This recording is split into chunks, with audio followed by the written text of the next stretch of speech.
Hello बच्चों, let's see this question and here this question says what are the duties of consumer, explain in detail. Question आपसे बोल रहा है कि जो कंज्यूमर्स होते हैं उनकी क्या क्या ड्यूटीज होती हैं।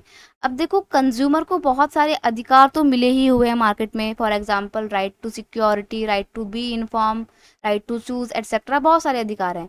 इन अधिकारों के बीच में अब देखो, कंज्यूमर की भी तो कुछ ड्यूटी बनती है, कंज्यूमर की भी तो कुछ रिस्पॉन्सिबिलिटी होती है ना।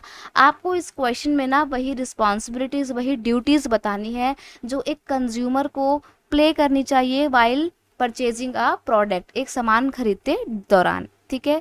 नंबर 1, पहली duty, consumer should check expiry date while purchasing medicine. जब भी कोई कंज्यूमर मेडिसिन खरीद रहा हो तो उस मेडिसिन की MRP date, expiry date, date of manufacturing, सब कुछ उसको चेक करना चाहिए कंज्यूमर को। ये पहली ड्यूटी। दूसरी है, consumer should go through the packing instruction mention on the label of the packet. जो भी सामान आप ले रहे हैं उसके पैकेट पर पूरा इंस्ट्रक्शन लिखा होता है कि उसको कैसे यूज़ करना है।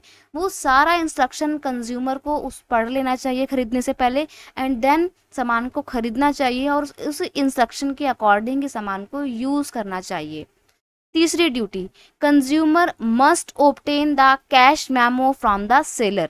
सबसे बड़ी बात, हम लोग सामान खरीदते हैं, बहुत बार आपने देखा होगा कि आप जब अपने आसपास के एरिया से, आसपास के ग्रोसरी शॉप से सामान लेते हो तो आप कभी भी बिल नहीं लेते उससे। ठीक है। मान लो कल को अगर उस दुकानदार ने आपको डिफेक्टिव प्रोडक्ट पकड़ा दिया, डिफेक्टेड है, उसमें फॉल्टी प्रोडक्ट है, तो आप के पास में कोई भी एविडेंस नहीं कि आपने वो फॉल्टी प्रोडक्ट उसकी ही दुकान से लिया था, है ना।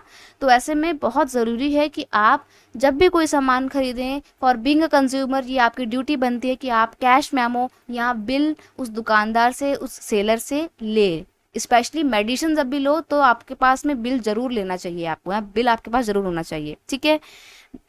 फोर्थ ड्यूटी है, consumer must take time to compare product features and prices before making a decision to purchase it. अब जब भी आप कोई सामान ले रहे हो तो आपको पहली बात तो वैरायटी में चीज़ें मिलनी चाहिए, और फिर आप उन अलग अलग प्रोडक्ट्स के फीचर्स को, प्राइस को कंपेयर कर सको और तब डिसीजन ले सको। इसका राइट भी आपको तो है ही, और आपको ये करना भी चाहिए। मतलब आपको दो अलग अलग प्रोडक्ट्स के बीच में, या जो भी डिफरेंट डिफरेंट प्रोडक्ट्स हैं उनके फीचर्स को जानने का और फिर उनके अकॉर्डिंग अपना डिसीजन आपको लेना चाहिए कि क्या ये प्रोडक्ट मैं लूँ या ना लूँ। तो ये आपकी रिस्पॉन्सिबिलिटी बनती है कि आप प्रोडक्ट्स को कंपेयर करके अपने अकॉर्डिंग कि क्या चीज़ आपको लेनी है उसका आप डिसीजन ले। तो कंपेयर आपको ज़रूर करना चाहिए दो प्रोडक्ट्स को लेने से पहले। तो ये भी आपकी ड्यूटी बनती है। ये कुछ बेसिक ड्यूटीज़ हैं जो आपको अपने डे टू डे लाइफ में भी फॉलो करनी चाहिए और इन सभी बातों का विशेष ध्यान रखना चाहिए।